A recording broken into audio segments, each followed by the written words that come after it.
All right, we're recording. We're hot. Welcome to Shiftless episode 127. Happy New Year, everyone. It's technically New Year's Eve, but by the time anybody hears this or watches it, it will be New Year's. We're still in Argyle. Yeah. We are in Argyle, but we have a new spot. I think this is going to be a regular spot, whether he wants us to or not, quite frankly. I'm super excited for this episode, but I want to hear Brad's opinion. What do you think about who we're talking with and what we're talking about today? Man, I couldn't be more excited about this. It's about time that we had a cool shop in Argyle and run by a cool guy and just a great hang. I'm just excited. I'm so unbelievably stoked. I can't even go there. We'll definitely be delving into that and talking about it some more, but without further ado, we'll save the weather forecast for later since we're indoors today. Without further ado, it's an indoor-outdoor situation, which I dig a lot. I'm loving everything about this place, but we're going to talk about it. So we are at Dusty Roads Bicycle Shop. Is that the proper name? Yeah, Dusty Roads Bicycles. Yes, sir. Dusty Roads Bicycles. We call it Bicycle Lounge. We call it the Bicycle Studio, the Bicycle Shop. I like Bicycle Lounge. I like Bicycle Lounge. We did start with that one, but we wanted to be cautious about it and create. But that was the idea, is that you come here to hang out rather to feel pressured of buying. So we started this. Excellent. Where you could hang. Literally, the social bar is what created the layout of the store. It started the whole thing. We wanted to be service focused, but we want our friends to hang out and basically do this all the time. Yeah. If we're working anyways and riding bikes anyways, might as well have a cool bar to hang out at, sit around, got the doors open. Yeah. So we're with my friend Nico, and I truly mean my friend. I've known him several years now. Just an amazing wrench. One of the most knowledgeable guys I've ever come across on everything bicycle. And that's why I say we're probably going to be here on a fairly regular basis, because lots of times Brad and I talk about a bunch of shit that we don't know anything really about. I think he can help us beat through the weeds from time to time. GCN is still popular. Is it? I haven't watched a lot of GCN lately, to be honest with They you. joke about the things that they learn sometimes too, which is good. I actually put my problem on him the other day when I was here. Okay. The 12-speed dilemma. Yeah, we're going to dig into that. We like stuff like that. Do you We have a haven't solved it yet. recommendation? I'm working on it. Okay. We're going to figure it out. But Let's we start like with who you are, where you come from, what's your back, how did you get so knowledgeable about bikes? And I know we're going to be digging into what your plan is for the shop, but I'll be honest with you, I just know Nico. I don't even know your last name, man.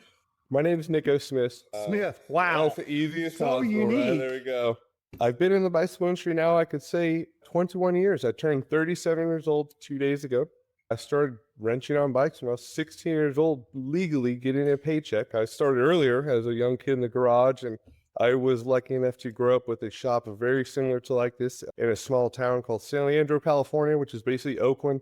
And to have a neighborhood bike shop where I was able to go and learn from a family friend, one of my father's friends, let me learn. From a young age, I rode my mountain bike to the shop every day, and it was pretty cool to learn that. And I did different things throughout the years, but I always literally worked on bikes. And when I was 16, I got to get a paycheck for it. It was official at 16, and I worked through shops through the Bay Area, even in Southern California. Many years of performance bicycle. I became a manager in San Francisco and Berkeley at 20 years old, and I just wanted to work Bicycles. when it was when they had shops. I also worked in the one in Pleasanton, California. I just wanted to work on bikes. I soon moved to San Diego and worked for very good high-end stores down there because the scene in San Diego was very strong, and I wanted to work with the best people I could, the best mountain bikers.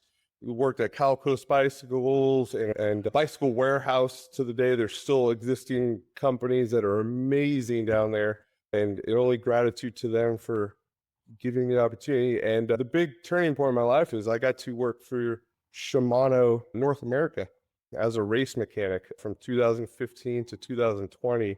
And that was when it basically, you're taught how to be a professional. And I thank Shimano for everything they brought me through. And you're not only how to wrench on bikes, but how to be a professional mechanic and how to educate. And I did a lot of that. I actually got to work with brands like Specialized and Trek and Giant. I did OEM tech support, and I found a love in wrenching with the best wrenches out there and creating a cool mind space of everyone could always learn, right? It's this world of there's so many people ride different things that you always learn, and that was cool. And after Shimano, I worked at other shops in Southern California. I met my wonderful wife where we moved to Texas for her family. And I have to be honest, as a bike rider coming from California, You didn't have high moving to hopes for Texas, I will admit that was one of the biggest scares of my life. It was, you live in California. I knew Texas had a strong scene. I respected it. I didn't know anything about it or owning a shop or anything. And we came out here and we met Mad Duck Cyclery and Clarence and the family, and quickly realized that Texas has not one of the strongest cycling scenes ever, but the strongest community of cycling scenes.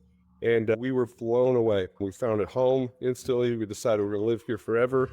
We knew that. And we were working around, and at this point, we knew this after working at the shops that we wanted to bring something to the community that we felt so welcomed by. And I have to give you credit, again, being one of the best people that when I showed up, being a gravel rider, I didn't know anything. You invited me to a pop-up ride on Sunday that changed. I was just like, this is Texas. This is amazing, right? I bragged about it to everybody. So it was something so simple as that it was like, this is why we're here. And that's what we wanted to do. And we came up with this concept probably about a year ago. And it takes a lot of time, but we wanted to make it perfect. That's basically the story. I've worked in bikes my whole life. It's driven me to the family I have now, the best friends I have now, and also pleasantly unexpected happiness place of Texas, which is really cool. We were just talking about that last night. We both at the age of 25 to even 30 didn't know that we'd be living in Denton County of North Texas, but we would never leave now. And so we, at the point of moving forward, and we saw that you guys have created such a cool community. The riders out here, it was our job to now, if I could open a shop, I felt the responsibility that let's open this lounge, let's open the shop. And again, it's about everyone hanging out. We're doors open everywhere. We wanted to be a place where it is about that. It is about people's stories that come together. We ride all types of bikes, but we are into the mountain, the gravel, and the endurance road, and we really like exploring where we live. It's a beautiful area, and the people are the most welcoming. We feel very blessed that we have the opportunity because we work in areas that there's already shops everywhere. And there was literally the community around us was telling us to, hey, we would love it, we would love it, we would love it. And we tried it, and it's fantastic. That's great to hear. I'm going to bring up one thing. I don't want to be Debbie Downer, Yeah. but it's the elephant in the room. At least I think it is. This is not the best time in the world for the bicycle industry. Are you confident that this is going to fly and this is going to work out? Are you trepidatious, or is it just it will be what it'll be? I think all three of those. This is the first business I've ever run from the start up, and so I have to be humble about things. So yes, the bike industry is tough, and what's tough about the bike industry is that bike stores don't hold the culture and they don't keep people, and we don't want to have a store where you need to go buy a bike. We're here to ride bikes. We're here to fix them. We're here to talk about them. If I could ever run a store off selling bikes like a dealership, and I hope the best for all those dealerships, I just don't think that's the issue right now. So it's just a lot of overhead. It's okay. We have to respect the bike industry for what's happening. I've been through it all these years. We've had great years where we're living on top of the world. Sometimes it goes back down.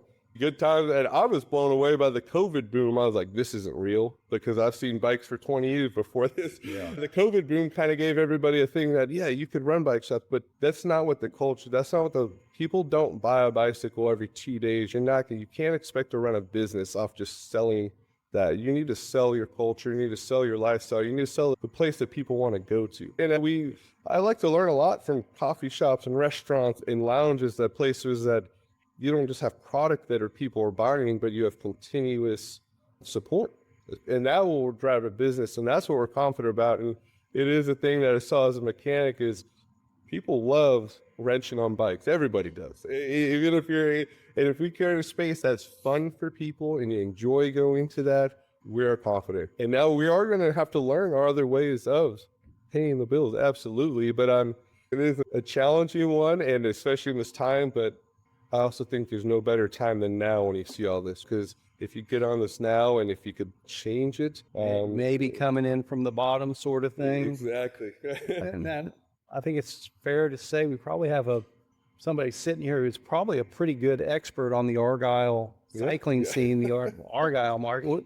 Brad, what do you think of this area to host a shop like this? Man, I think Argyle's been just dying for a shop anyways. The cycling is it's hit or miss here, meaning there's tons of cyclists, but there's also, just like everywhere else.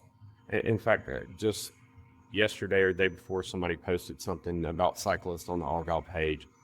And I would love for Argyle to lean into cycling even more. The more construction they do, the more bike lanes are promised, and the more cycling traffic has become part of normal traffic. And there's always going to be the haters, but I literally moved to Argyle for cycling. I was living in the colony and had been riding over here with Spears and knew that I loved riding in this area. And so it's literally one of the reasons I moved here. And when I told my wife that I wanted to be able to ride from my garage and ride everywhere, that's 16 years later, I'm still doing the exact same thing. Still post a ride from my garage almost every I Sunday. got to put that door down. It's picking up this Generator. compressor. I'm surprised mine didn't go off yet, just in the middle of it. Speaking of riding every Sunday, though, where were you on Sunday? She's got the thing you got right now.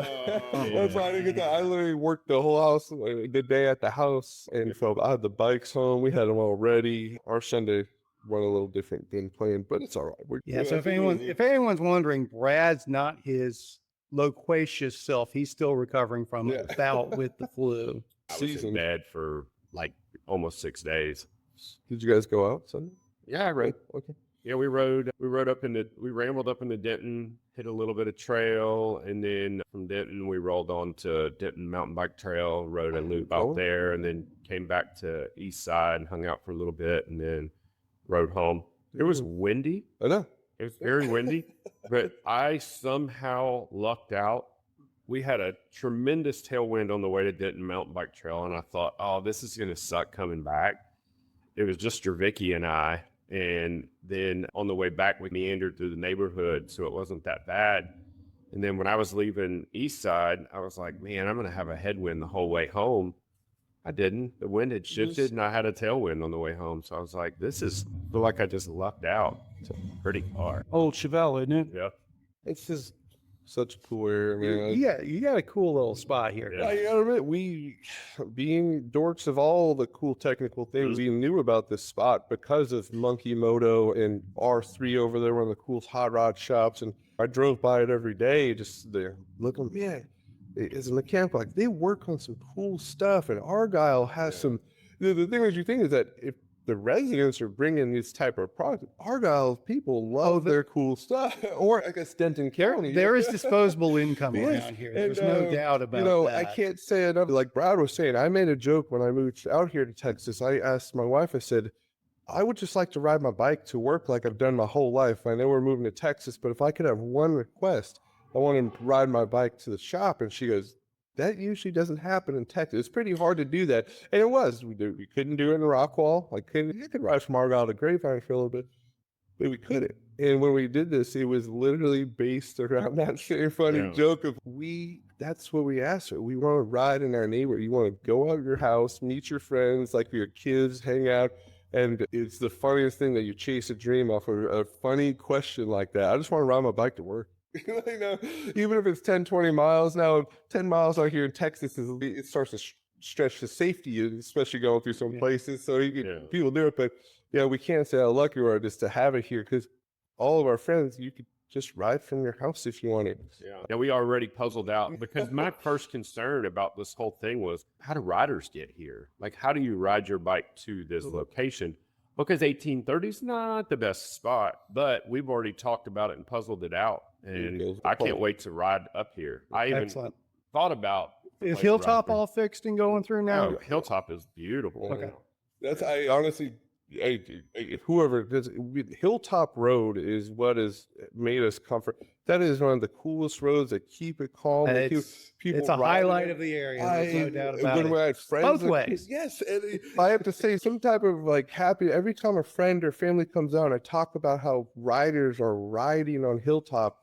When I drive down Hilltop to show them, there's always riders back and forth, and I'm like, this is so cool. And literally, that's why to have it off this corner, yeah, it's about 75 yards from the corner there. And I know all the residents respect it, but it's a pretty cool way out there. And yeah, once you're there, man, you got gravel, you got mountain, and that's what we just want to show is that Argyle, it's a cool like explorer town. We like it.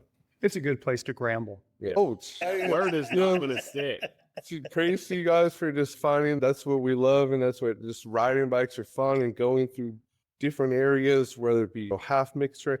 You guys have had such cool impacts, and I know we've ridden a couple times together, if not, but we definitely always talk about that. That's how lucky we are that those are the type of riders in our area, and even all the way to Fort Worth and back. But we're just like we embrace the North Texas, the Denton County for that reason. Yeah. I may have to start riding Brad's horse trails from here. You know, I might have to. It's good stuff. they are. Honestly, I took my friend over the old Alton Gene Trail, and hey, we respect those. We take care of them. But on nice days, if it's just a couple of them, and my buddy had one of the coolest gravel rides. He said, "This is hidden trails back here." I'm like, I know, it's so Dude, cool. I still have stuff to show. I believe it. I can. And I moving forward is we want.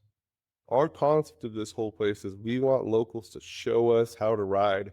We're going to do a mountain bike series where we go to all the Dorba trails and we post and we say, hey, if you're the local rider, show us how to ride. The coolest thing is learning mountain bike techniques from riders out here, or gravel techniques that is completely different than we've ever had. Sure. And we actually want to embrace that because it's cool to see people that have ridden these areas their whole life and know that stuff. You're like, there's so much to learn. So the learning phase. Earlier you touched on that you for 5 years, is that what you said? You were a race mechanic for Shimano? Yes, sir. What does that mean? What does that look like? So technically it was called multi-service technician, which means you do everything as a bike mechanic. You do clinics, you do races, you do shop visits, builds for cool celebrities and people that are in the area throughout the warehouse of Shimano. It was a close group of 5 of us, led by a great manager, and it was like a race team. And they called it multi-service because, we did a lot as mechanics. Races were very fun. I loved working the expos like Sea Otter, and you'd wrench on 100 bikes a day for people, but it was just the best. They say the 10,000 hour rule, right? And that was the best thing. We wrenched all day. We were best friends, everyone. We traveled together. I really enjoyed doing the extra side of things of working with like the OEM manufacturers that specialize in Trek and teaching those in-house mechanics how to set up stuff properly and do that. So it was a dream come true for a bike dork, to be honest. So young bike mechanic dork who working through San Diego and everything, where I didn't really know what a road mechanic was. I only knew about mountain bikes. I got to get in the world. I got to work road worlds in Richmond, Virginia. I got to drive for famous teams. It was one of the coolest experiences of my life. And it literally drove me to that there's the education world of it and everything is what in the service world is what brings people. This is one of my neighbors. I could pause it and tell if we're filming still. Give us 5 minutes or something. Yeah, take your time. Do what you need to. Still full bike dropped it. Yeah, you want me to grab anything? Yeah, I'll come grab it. Sick Land Cruiser, by the way. These are my name's Kevin and Brad. How's it going? Very cool. I'm just going to leave it running. I love this shop, man. I came in here and talked to him the other day, and he was just talking about, he literally put an extra stand in just so somebody wants to come up and wrench on their own bike, they're more than welcome to. And I just love that thought process because like I told him, a lot of times, even when I go up to Velo, I would put my bike in the stand and do a lot of the work. I want to be involved. And a lot of times I would take my bike to the shop because I didn't have a specific tool, something like that. And I would still throw in money. Sure. I'm not I didn't ever want to work on my own bike in order to be cheap. It's just, I want to know what took place. And then we've even talked about having some clinics, just various clinics, just teaching people how to wrench on their bike and what tools they need, and kind of just educating people to make bikes not so overwhelming. Get with e-bikes and hydraulic brakes and various things, it becomes more and more daunting, but I just love the fact that he's trying to be open about it and he wants the hang. I love that. And I think For now, it could change. Oh, I'm It sure. could change. I'm sure, but Nice Yeti too. yeah, and he rides flats. When the Jeep expired down, the mountain bike suspension strap open, you tear it apart, put new bearings in, do the suspension, do all of it. That's awesome. Bring me my baby. There you go. Isn't that it in a nutshell right there? Yeah. This is what we want to be known as, a suspension shop, as a mountain bike boutique shop, gravel and all that, but I've been super lucky enough to work with all that, and we do full rebuilds on everything.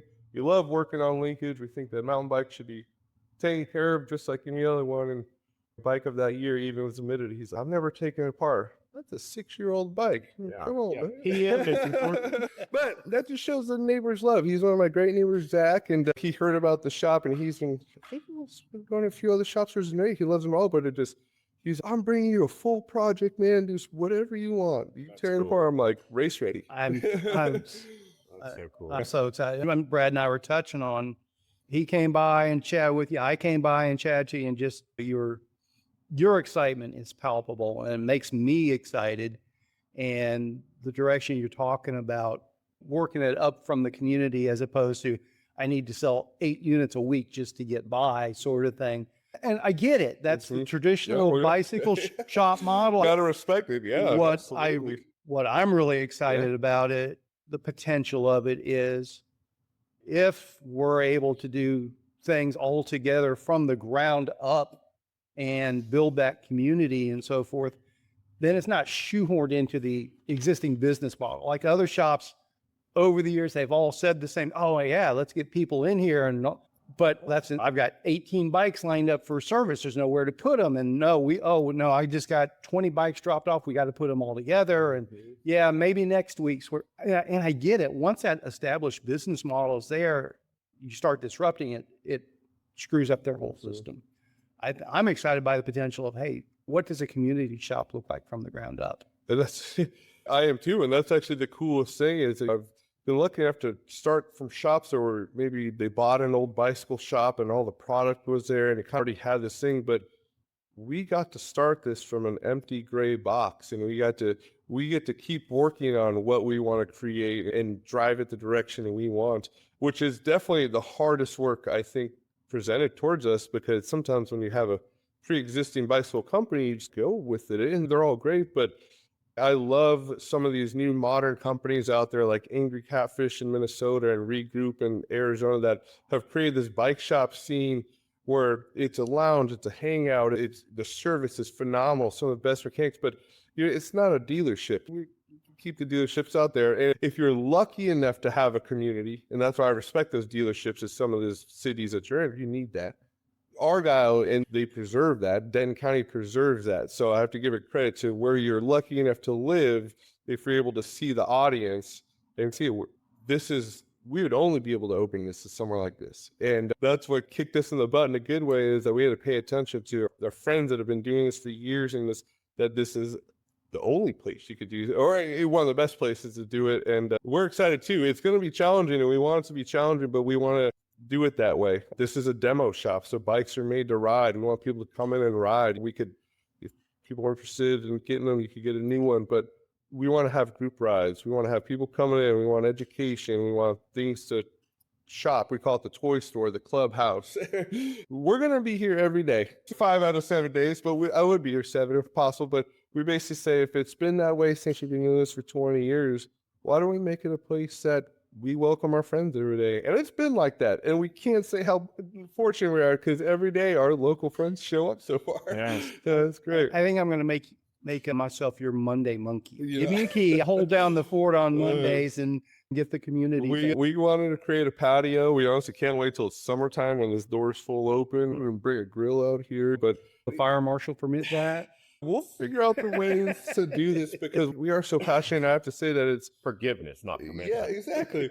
And it's just because we felt so honestly welcomed in this community. I wanted to make sure just that we Like I said, never I'm gonna step- hire Brad to put on a dinner. we was from everyone that lives around us, our neighbors to our friends that are been incredibly supportive of the shop. It's really cool, and our brands that are helping us are just taking off. So I think it's one of the things that we're trying to do something new, and everybody likes new things, and that's the biggest thing is when you get everyone on board, the passion's there with everybody. We'll always have it ourselves, but if we could give our friends that passion and they could be happy about coming in and bringing their bikes in or just hanging out, man, come have a coffee, come watch cyclocross. I've been watching races. We want to make it a spot that the doors are open every day.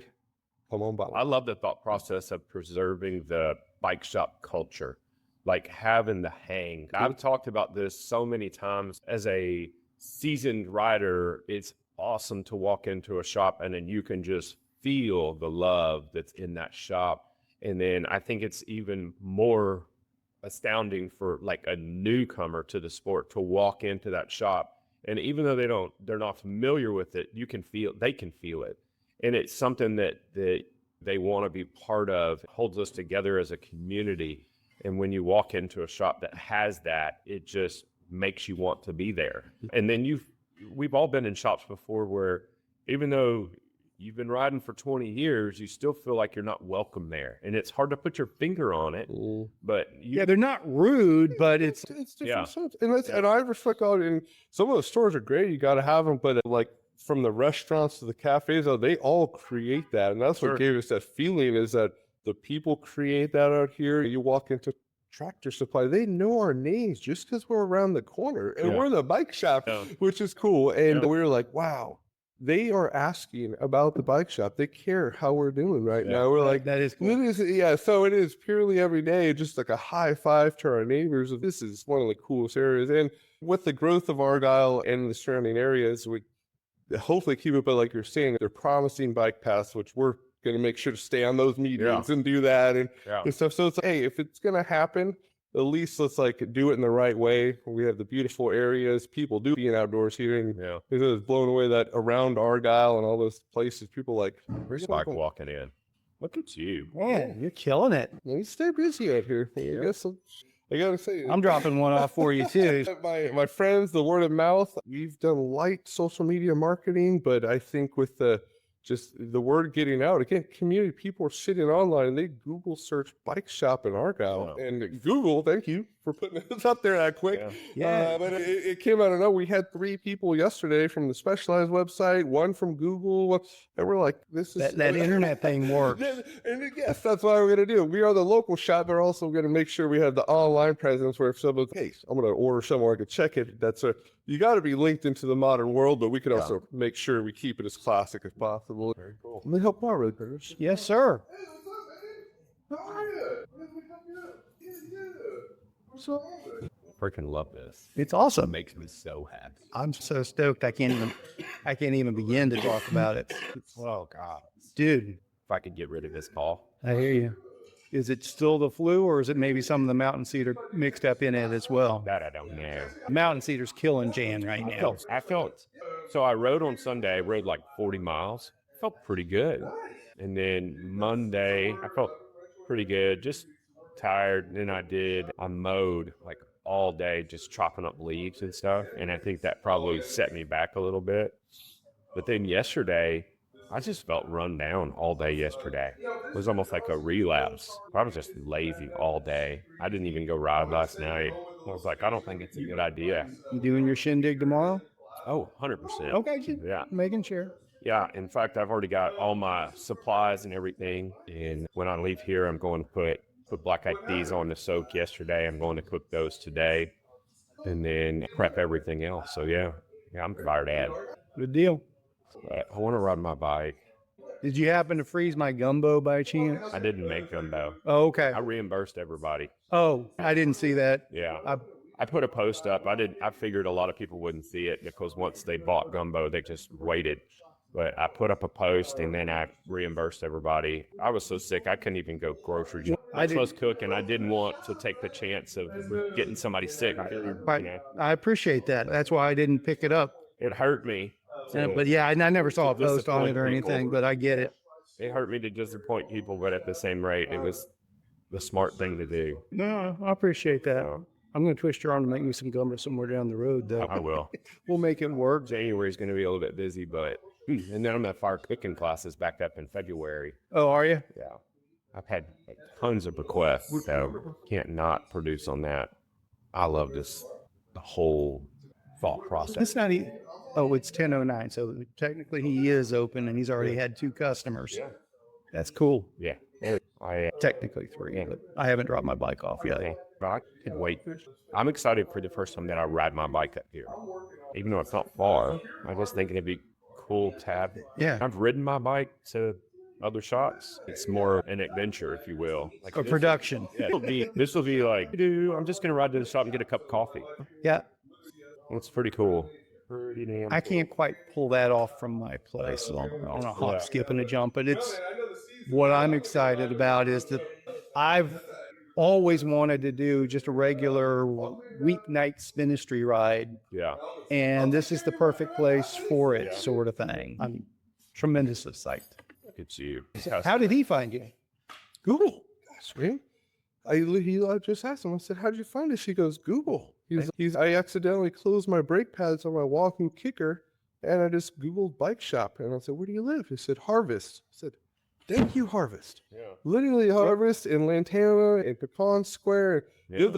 Our neighbors all live there, and I joke that those 3 neighborhoods alone have enough cyclists through them that they need a shopping.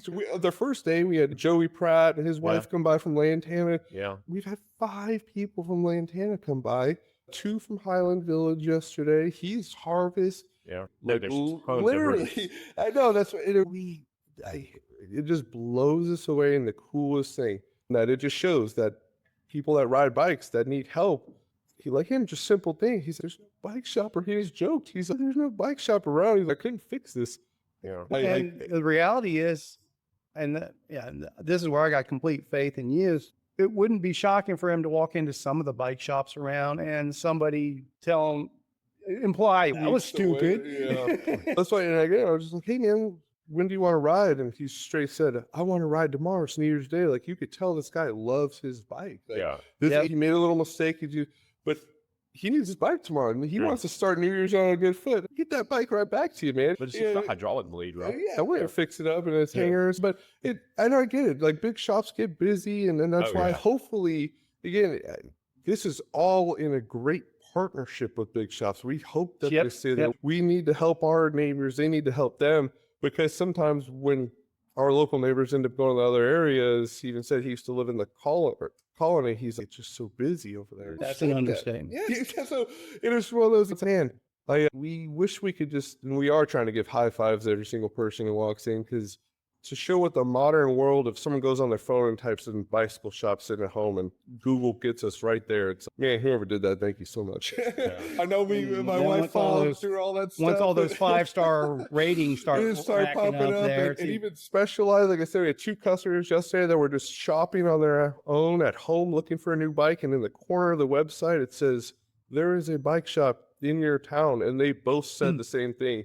They got off their computer, were like, "We didn't realize you were open." I'm like, "Yeah." It's open. So you bring up a good point. You said you're a demo shop, Yes, sir. and a big chunk of your demo fleet is Specialized, correct? Yes, sir. And we'll bring in Yeti and Salsa and the brands that we love and stuff. But as of right now, Salsa.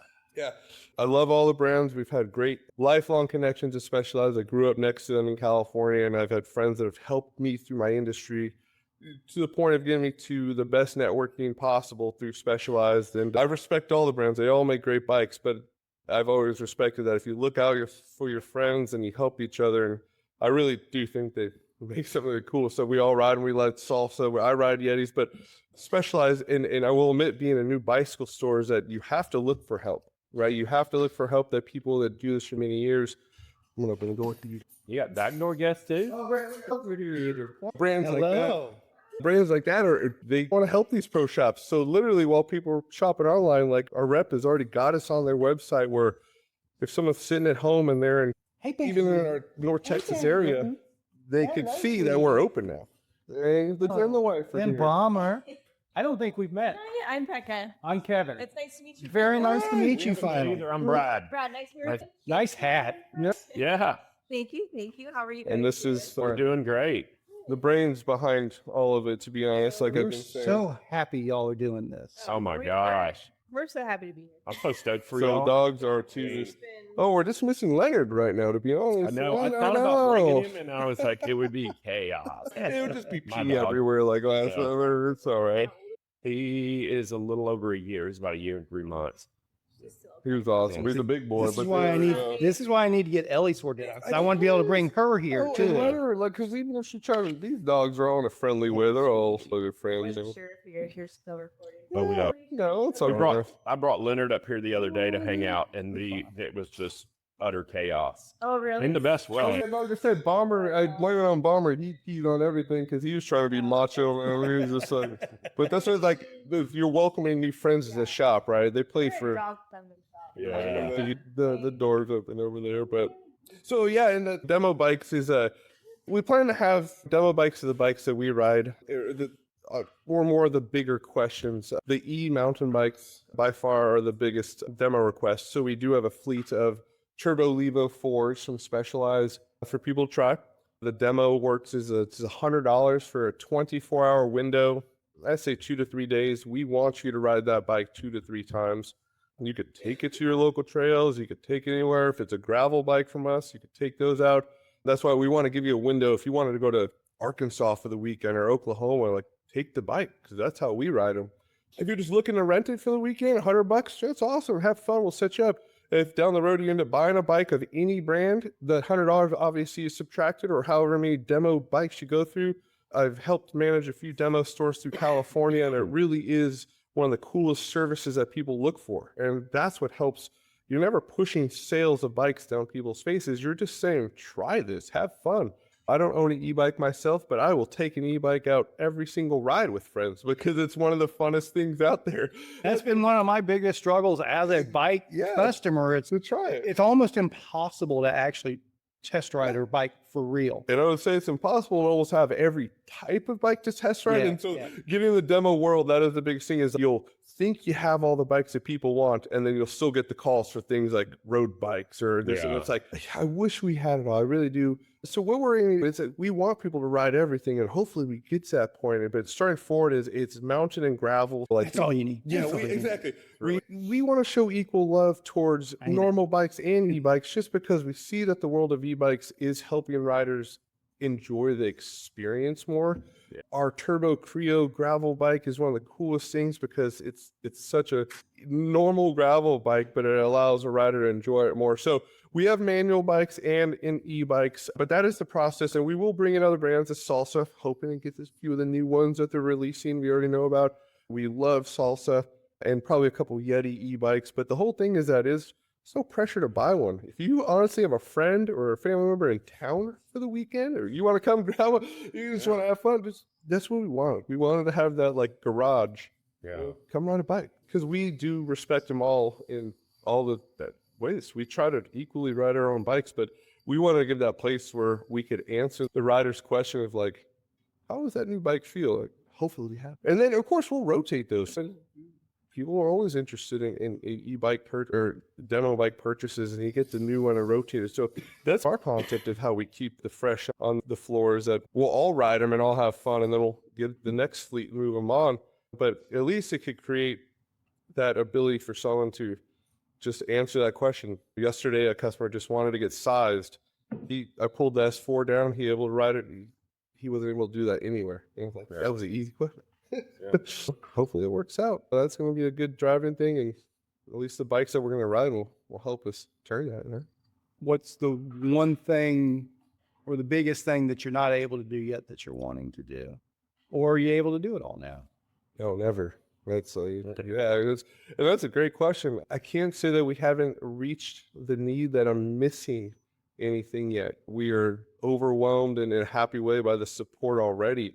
And as those people come in, it's literally helped building out the shop and seeing the things I'm missing here. But obviously, if we could start with a demo fleet of 100 bikes, that would be ideal. Just You so don't we- have room for yeah, that. That'd be the only biggest. If we could We'll have a to get that demo fleet of loft up 100 bikes, quick. just going back, because our concept is a ride shop. And yes, if you want a ride shop, you want every bike and every size. So if we had the ability to do that, would be the biggest thing. But that's never a stopping point. We are extremely happy where things are going, from the people who are riding to bringing bikes by. And we actually just want to keep growing from things coming in and building a shop like that. Again, back to the bicycle industry in its less than ideal period right now that's been going on ways so much longer than I ever expected. As a new bike shop, what's that like for you to source parts or bikes? Or what is it like in the industry right now? Or this is the water level and this is where everything is? We all know how it is, or is it still ups and downs? It seems like that. You always hear sad stories through things going on. You also hear happy stories of companies being bought back. I guess the up and down is realistically what it is. I'd like to think that things are always good, because I'm a firm believer that bicycles will always be around. They've been around for many years, and even through the rough times to the COVID booms where we have the best years, the reason that cycling is a world famous sport and hobby is because it does bring people joy, right? And even if it's not about the money for a couple years and it goes rough, I don't think that people ever lose their passion of doing that hobby. Now it's our job as a shop to adapt, right? And as I said, so as we do go through the tough times, it's hopefully we could be the shop that people find the fun shopping at, which will help pay those things, the fun experiences out there will drive that culture, that drives customers. We want to look at it as many other outside ways of bringing in, keeping a bike shop alive, rather than focusing on what the dollar amount of selling is. What about like the sourcing of parts and supplies You know, and everything like that? I have to say, I think it's getting better. I think we stay on top of it. Now, parts, when they're popular, they go out of stock very quick. I have to give credit to companies that I think they're producing as best as possible, for sure. But like popularity of parts with a lot of new drivetrains, is you got big companies that buy thousands and millions of units at a time. So I never want to say that the companies aren't doing their job, but it's just you got to get in the game and kind of figure out how to save these parts and if you want these things. And it is battling big companies that have professional buyers to do that all the time. Exactly, that sit by a computer and wait for it, and we have to see what we sell each week. But I think that, to be honest, if sometimes there's no excuse other than like just looking into it and making sure if you know the products you want, the companies are making it. Every cycling company out there wants the industry to grow. I would like to think that everyone's on the same page, of that they all want to get this back to the coolest thing ever. So I think it's more just about popularity. Sometimes things get real popular and it is hard to get certain frames, certain parts, but Continental tires. it is production. Hey, I don't know how the worldwide production works, but yeah, you just got to work with it. And again, learning about all that is one of the coolest parts. So you've been exposed to the broader cycling scene in the past few years than Brad and I. Brad and I hang out in our adventure, bike packing, gravel niche. So our perceptions of the cycling community, crowd, whatever, is very oriented in that direction. What is the hot area of cycling now, or is it all just what it is across the whole gambit? E-bikes. Well, we've had this discussion a bunch that, what is the e-bike market now? So I'd like to think almost every company is focused on e-bike development. It is just the way it's going, because e-bikes are road, gravel, mountain, leisure, like it's all of them. And that is the new consumer, and that has been the direction, I think, for the past 10 years. 10 years. And that's why, again, we bring the e-bike demos in, because that is, out of 10 calls, we will get 8 about asking about e-bikes. So 80% of the market at least out here too. Oh yeah. And I think a lot of it's too, it's not just the high end of this, but like the leisure bikes, like the electric and Avatar. That's what Brad and I have been talking. I'm of the opinion that I think maybe the higher end e-bike tied more to like our Yeti traditional type, the crowd, Brad and I think that's probably plateaued or evened out. I think it's the lower end is where the real market is now. Well, yeah, I mean, it's about money too. Everybody doesn't have hot rod $8,000. month. And it's also a community. Even though we have a lot of cyclists in our area, a lot of people that ride bikes on our type of trails or recreational trails are riding hybrid or leisure type e-bikes. So it's just more of that. That's the common rider, which that's really cool to see because And I guess that's Yeah, what I'm saying. exactly. I'm not familiar Yeah. with that yeah. end of the cycling. Nothing against it. No, It's just that's not who I You overlap were right though, with. but it is true. And we were talking about that at the last shop and everything, is that cycling industry has done some studies where cycling interest has gone up, but the follow through is actually not only fallen, if not just plateaued. It doesn't keep going. So people get interested and then it goes like this. Yes. And that's why the other ones are picking up. So yes, the cycling dorks like us that are always in their bikes, we're always there, but to that's keep- where it's on the community. exactly. And that's Be and- welcoming. And and that's what I'm trying. How can I help that part of the community? That's what I'm not the familiar people with. that have done it out here so much is what have shown us that there is a need for it, because we have so many residents out here, whether it be new or residents for 20 years, that do riding their bikes, and it could be in every aspect of a mountain bike, a road, or gravel.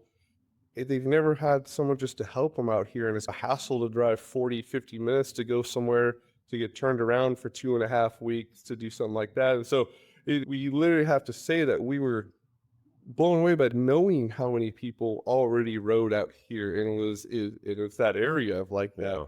And that's what we hope that could bring it back up, because in my opinion, I think the fitness thing is coming back in. I see a lot of people get into cycling.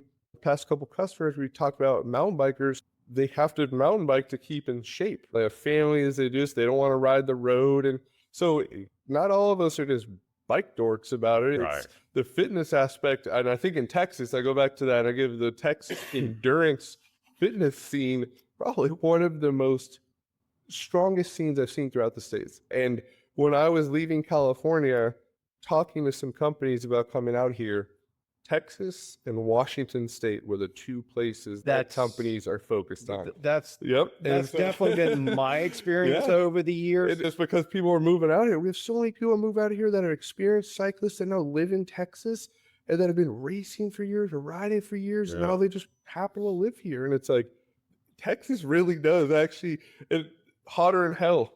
One of the biggest bicycle rallies in the world is one of the coolest things to see. 13,000 people show up and ride their bikes on the hottest day of the year in one of the hottest places.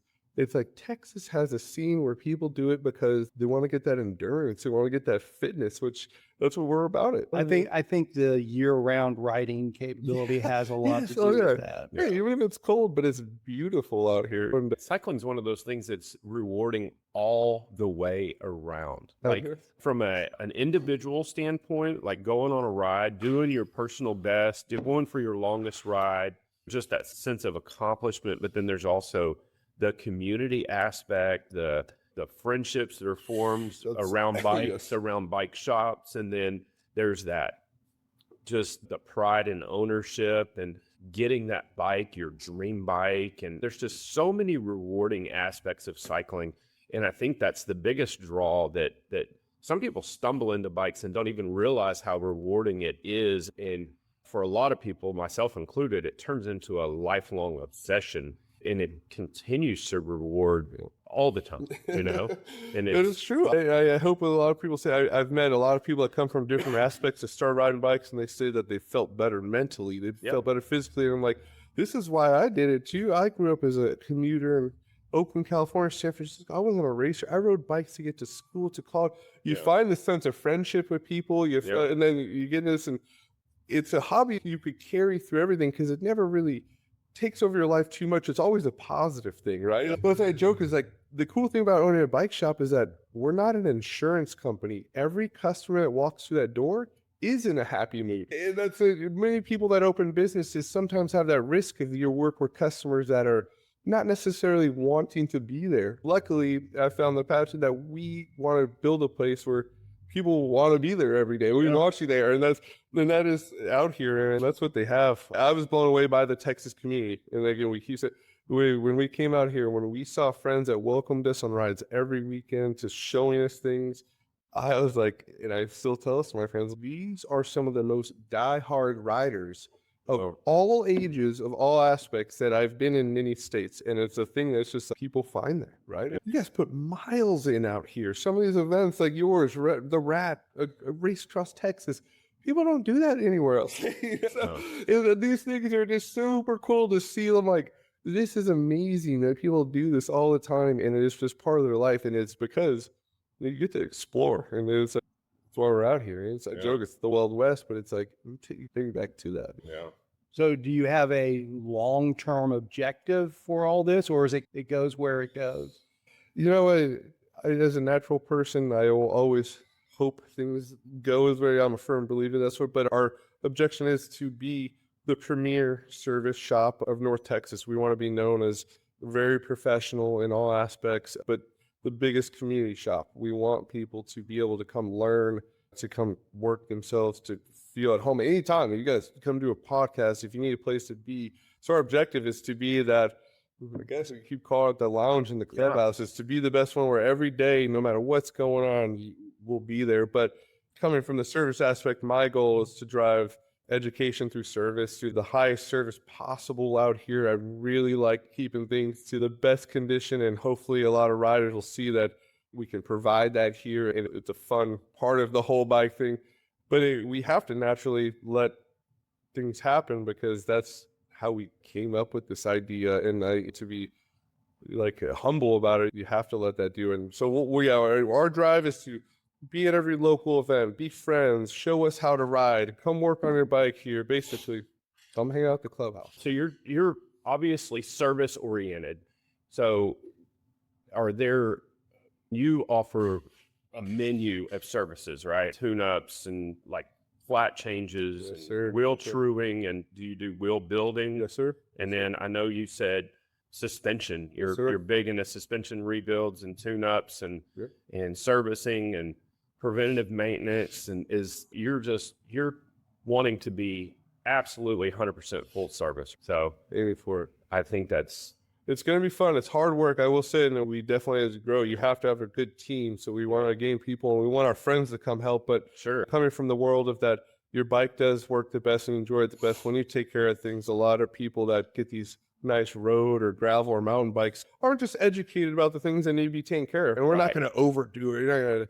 You don't have to rebuild your fork every 6 months and things like that. But Right. out here where we have some of the harshest weather and conditions that I think cyclists go through, and I've experienced that with my own bikes here, is that we just want people to know that, like Brad was saying, your favorite new thing is taken care of. We could provide all the high-end suspension service. Obviously, it doesn't look like a full suspension warehouse, but we do it all the time, and we like doing that. We like wheel stuff, but we also just like saying, hey, this is what it needs. You don't have to overdo it all the time, but if you trust me with our whole concept and kind of thing is that if you trust me with your bike, trust us with your bike, we'll make sure that it's perfectly set up. But as it should be all the time. It's per request. But we go for the right way all the time. Yeah. Your biking experience is directly reflective of how well your bike is maintained too, because everybody's been on that ride where your shifting is off or your brakes aren't working proper or whatever, and it diminishes from the overall experience. So taking care of your bike is taking care of curating those experiences. I just say, honestly, that's what I like to say is I feel real bad when people go on trips or rides and something simple happens to their bike and they feel like they can't fix it on their own. Yeah. That would ruin a weekend for any of us. And that's the thing that's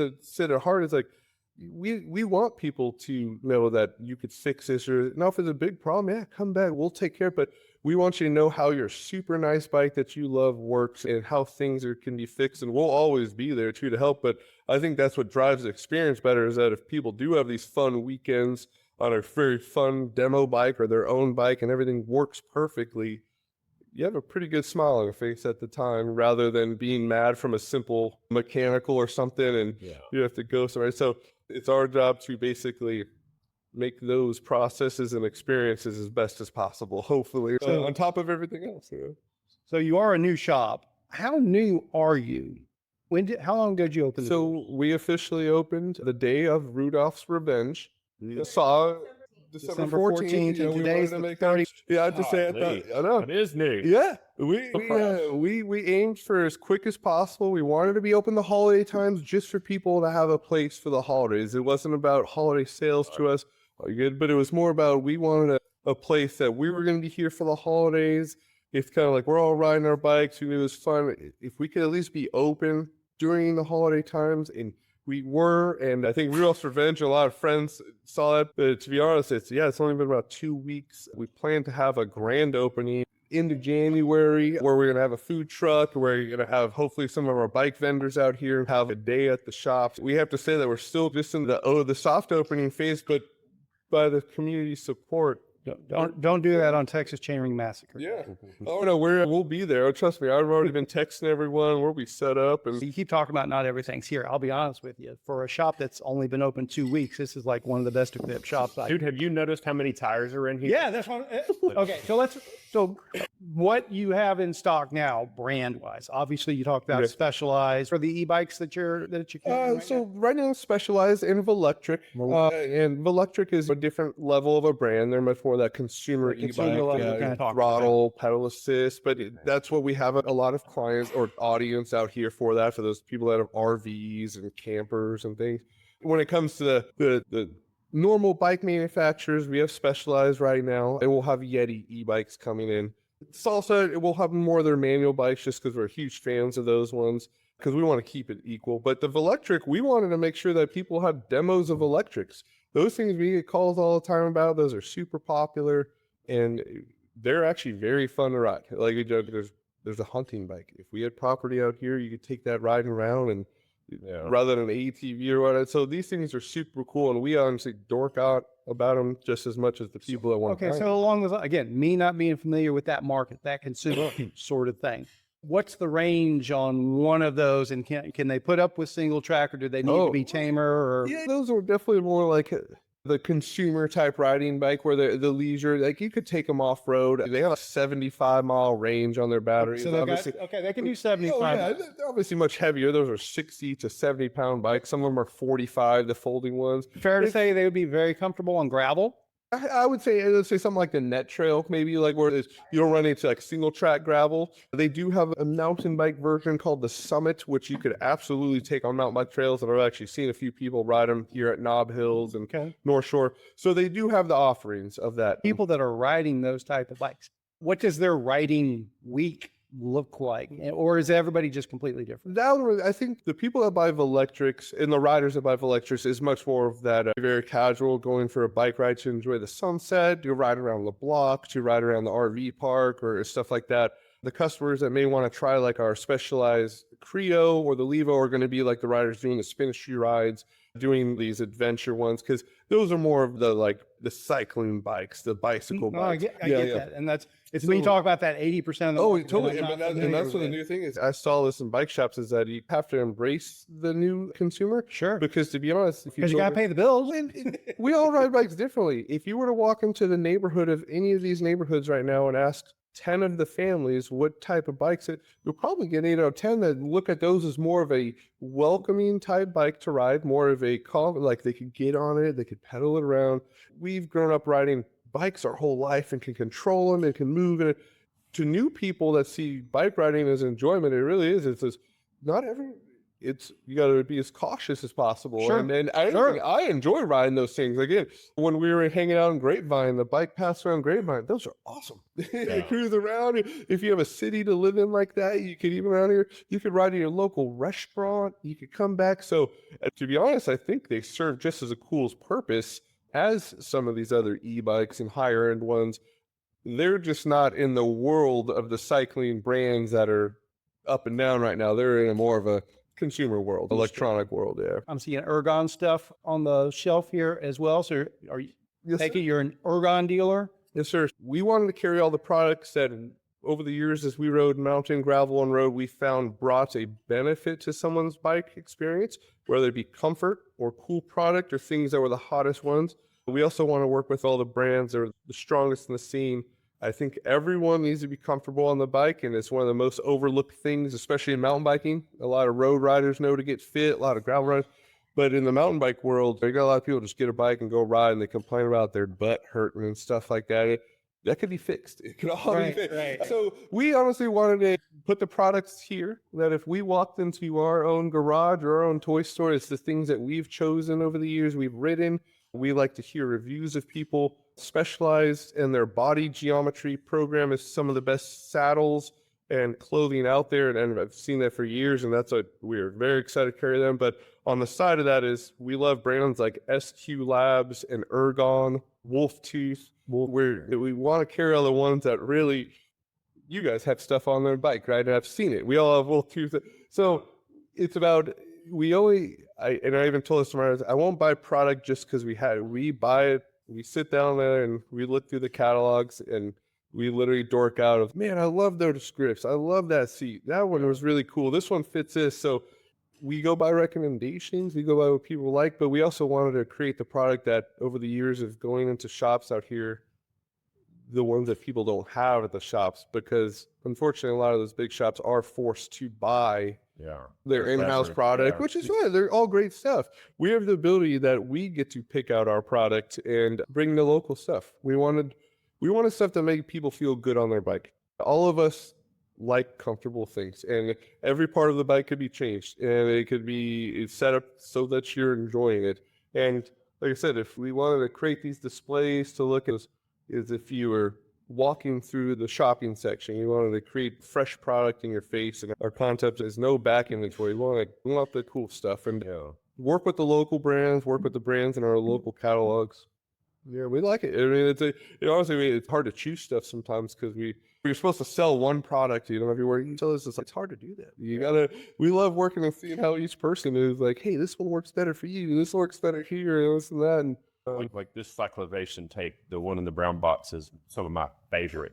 I love that stuff. I saw it at other shops. I like to pay attention to where people talked about things that they liked on their bikes that they got. You saw that one, like, let's carry this. Let's carry this. And it's if someone was like, hey, I want that seat, we could get it. We like our plan. We like to show that you came in, and luckily we've had a few customers already done this with a brand new bike, and they go, hey, obviously it's a clean brand new bike, but I need to change everything for it to fit me properly. New bars, new grips, new stem, new saddle, and that's it. It works perfectly with the other bikes. And I know this is, I'm not trying to suggest this. I'm not saying this should be an expectation of you, but I know a couple of the big areas that people want to see selection when it's possible, and I know it's difficult, extremely difficult. What about shoes and helmets and things like that? Are y'all going to be delving into that as well? Or we are a specialized as well as Shimano dealer, so we're going to stick to those two brands. I think they make some of the best shoes and helmets. Shimano has laser helmets. As of now, we do have specialized shoes already fully stocked up. We have helmets stocked up. We are going for the mid-level to good performance product. We don't need to carry the highest end stuff that's unnecessary, but we don't also want to carry the stuff that you could buy at maybe some of the sporting goods stores. We know it's sold. We believe that kind of middle level product from both those brands, Specialized and Shimano, between the shoes and the helmet, where people are pretty much set. And we don't want to give too many, here's 17 different helmet options, because if you believe in a certain one and we ride a helmet, that's what you want to tell someone. Sure. And I've been very happy with those products for years, and those will be the ones we carry. Now we have accounts with everybody else too, but those are the ones you'll see stocked. And we will be carrying cycling apparel from Specialized, maybe Velocio with SRAM, but we want to give people the ability to get a fresh setup. you have any insider knowledge? Is there anything new out there that's about to hit the market that we should be excited about? Excited is, I guess, a pretty interesting word. Some people, I think everything is getting very digital, is what's going on right now. Every single thing is becoming some type of battery operated. Speaking of, what are your thoughts on the portable pumps? The little electric pumps. Yeah. Oh, yeah. I think they're great. Yeah. That's my next purchase. Oh. That's one of the things that I've been eyeballing so hard, and I've yet to pull the trigger on. I've used one on multiple occasions, but to me, it seems almost like what you were talking about, consumer level e-bikes. It seems like even though Silca makes one and Muck Off makes one, it just seems like they're all buying the same product and putting their name on it. I think some of them are. I see some of the cheap ones that are. Yeah, if you have a tiny handheld compressor, all of them will work perfectly for about 30 attempts, and that's when you start to see the difference. And so, like the Amazon ones that you see where it takes an hour and a half to get to 90 psi because of the little motor. So But steer me in a direction. That's what I'm looking I for here. think the good ones, to be honest, we carry the muck off one. Yeah. I think the muck off one is the better of them. We've tested it a lot. I think that at first when it came out, I was actually skeptical. I'm like, who's going to carry a tiny compressor in their pocket? Yeah. We have CO2, we have this, But CO2 is disposable. and I didn't think that not everyone knows how to use CO2. It is that's tricky. true. It is very tricky to. And even when you do know how to use it, sometimes it doesn't work. It was more of, hey, CO2 is so much smaller and so much easier. Why are people putting an electronic pump in their back pocket for? And it doesn't have a gauge on it to tell you. A lot of them do now. No, I'm talking CO2. Oh, yeah. That honestly is one product that has completely, not what I thought of it, completely been the opposite. People love them. They buy hundreds of them off Amazon. They buy all the different brands. Yeah. Now, obviously, it's an electronic, so once people know how to make it, like you said, they all seem the same. Yeah. It's one of those ones that's, some are the same. There's the cheaper ones that really just gets down to how long they last. But I do think it is actually one of the coolest things, because I had to realize that, yes, 90% of people panic when they're using CO2. They mess it up. They have a bad.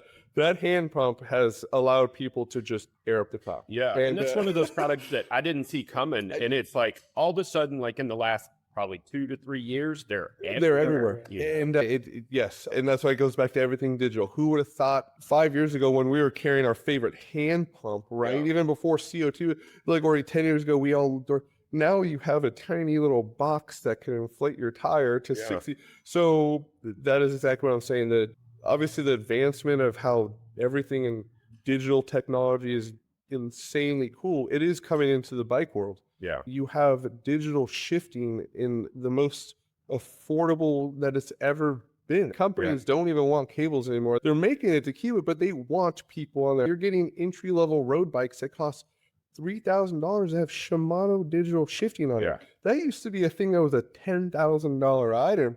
So the digital world, and I think it's because people like that. We're surrounded by digital things. We're surrounded by the connection to that.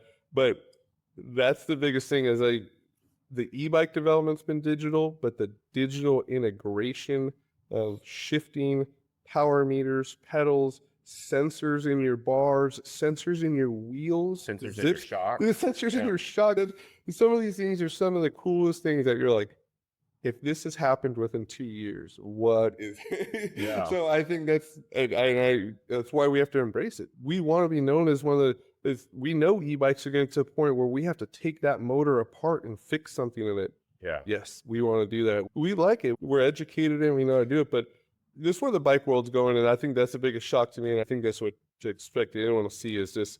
You're seeing digital suspension now. Digital, it's not stopping. It's not going to stop. And in a world today where we're inundated with AI, everything, bicycles seem to be the last frontier where AI is not really talked about in the cycling industry. So where is that crossover going to happen? Is AI going to benefit or? I laughed about that is because you see a lot of unfortunate people losing their jobs to AI, and I kind of laugh as this is why bike mechanics still have jobs, is because this isn't something that AI does. The bike mechanic thing is you don't teach a computer how to learn many years of things. They're sure they could troubleshoot, but of how to like work with customers, how to create a culture. Yeah, you could have a robot fix bikes all day. It ain't going to keep a shop open. They probably wouldn't fix it right either. But I think the AI integration in bikes is what you're seeing in these. For instance, like the flight attendant from RockShox, that is an AI software. Yeah. It takes your riding stats and then sets up your suspension off of it. So I do absolutely see that coming. Yeah. And that's where I think that makes sense. Now, maybe if someone that works in a bike company is sitting at a computer that does sales, unfortunately, that may be part of the, but and anyone obviously design, the design component too. I think the design, anyone that's been in an engineer aspect of it or that's been behind of the testing, we're lucky. I would like to think we're lucky. It's because it's a different path and knowing everything. But yes, I love learning off this AI software of suspension stuff, but I could tell you half the time I don't think it's set up properly, and even customers will agree that it didn't feel right. That's right. And it's because when you preset something and when you assume it's going to be perfect, it's not always perfect. And we see that in the digital world with components. Everyone's told that these things will last perfectly. There's so much personality behind bikes anyways. It's hard for a computer to railroad you into one parameter because like we talk about all the time, like just a saddle, for instance, you know, what saddle works for me doesn't work for you, doesn't work for Kevin, doesn't work for your wife. So and grips are the same way, and crank length. And, AI is good for conventional wisdom, but anything that's outside that 60% now, either end. Yeah. If you could do it on a computer, yes, it's probably going to win, but we don't build bikes off computers, right? Yeah. So I think we started with that is that you could get a brand new bike that's supposed to be put together perfectly. I've run into so many things that we've had to fabricate or change, that would have never been, like, hopefully never been figured out without knowing how it should have been. Like, you can't program that in. In the world, all we could do is, I guess, if it's going to happen, at least stay on your ground and work with it. You know? Right. Because like brands like SRAM and Shimano, they're going to do that. And it can't be in all of them. You have all these electronic shifting brands now, they're trying to introduce it. It's only going to get more and more brands. You're only going to get more and more things you have to learn and make sure it work properly.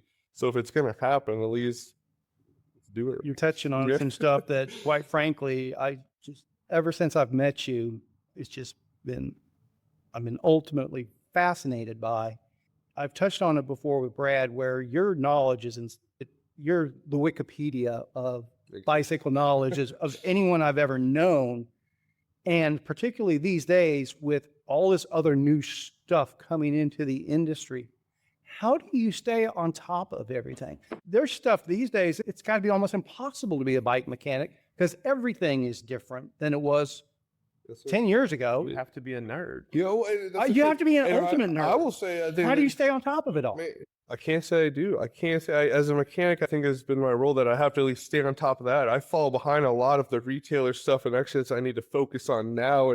But I think it's just about working on things. I actually, when I get things that I even seem hard to a lot of people, if not me, that's what we want to do the best on.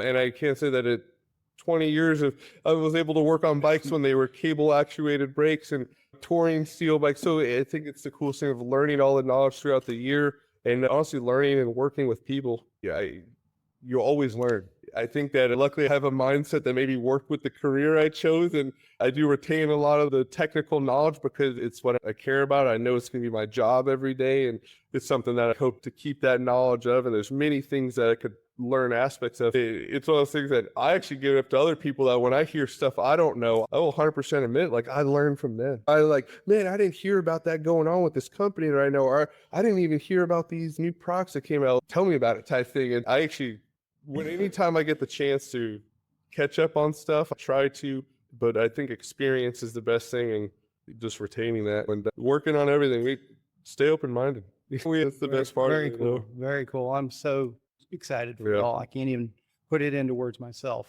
Yeah, I'm elated. And it seems, I know it was a whirlwind for you too, but it seems like almost like a fever dream to me, because I feel like it was just 2 or 3 months ago when you go, hey, Nico's opening a shop. And I was like, that is so freaking awesome. And then not even 2 months later, I was in here talking to him. It's like, so this the whole thing, even though you said it was a dream like a year ago, it really came around very quick. You guys lucked into the space, and you were telling me all that. I'm just super stoked for you, and I can't wait to see what the community does with this shop. We literally said when we were building this out is because of friends like you guys. I've mentioned names both times and stuff, and it was because it was like, we are super lucky and fortunate to find a spot here in one of the coolest areas, from our neighbors showing us the spot. We were able to squeeze in here, to having the cool pressure of building this out so that our friends could be here as quick as possible. Literally, that was it. It was like, hey, we miss hanging out in the shop every day just as much as everyone else, and we can't be more excited, man. There's something so cool about the shop, Hank.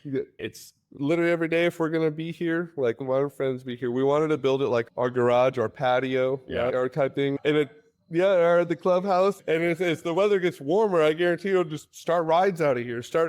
But it goes down to finding friends of the neighborhood that made us feel so welcome, coming from the industry of a different state of everything. It was very, honestly, just nerve-wracking. Am I going to be able to follow through with something I've done for 20 years? It was literally a question that I had when I came out here, and it was possible just because of the welcoming from friends from Grapevine to everybody. And we're like, you know what? we've never felt. It is the Texas culture. It is a community, man. You meet some friends that'll do everything for you. Have the coolest rides, the coolest hangouts.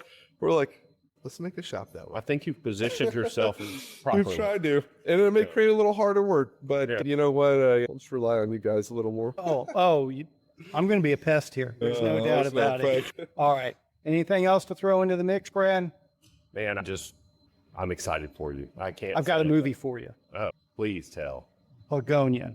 Oh, I watched it. What'd you think? Freaky. The movie finished and I was still going, what a fucked up movie. In a good way. Yeah. But yeah. Let's not give spoilers. To won't. if you haven't seen Begonia yet, you want something off the wall. Yeah. It's off the wall, right? Yeah. Oh yeah. Yeah. I can't say that I didn't see the twist coming though. No, that's almost giving it away. I might have to edit that out. Okay, that's fun. Dude, welcome to Argyle. Welcome to the community. I am beyond excited, like I said, to see what becomes of this shop and the community. And I'm excited to see the rides that get hosted and the friendships that get formed right here at this bar. And I can't wait to hang out here more. Yeah, hopefully we do a couple more of these episodes. All I can We'll do- bring in everybody, man. We can make this. We can't be more excited. Honestly, to wake up every day. Honestly, this past month is, it's at least changed in a super cool way for us of motivation. How we are so excited to literally get to the doors every day, even when we knew we weren't open yet. Me and the wife we knew that we could get our friends here and hang out and let's do it. And We're going to invite ourselves here every Wednesday that it's raining. We will be here. Yeah, it's fun. We've had people show up on Sunday and I came in. I'm like, just come on in, just come hang out. And every once in a while, we may pack up from his patio and come over here to get you to answer a question. I was talking about the great chef he is. We got to get a food set up, a grill back there and everything. We already got we're the gonna make that fridge. happen. I know we're joking, but no, we're excited. And again, thank you so much. Yeah. Thank you. Thank you, literally said guys. Spinistry and you guys have mentioned it Becca, since day seriously, one. thank you. We appreciate it tremendously. You guys started literally the theme of the concept is because of doing rides with you guys. Opening up a ride I've never seen or in environments I've never seen is what gave us the concept behind it. It was literally.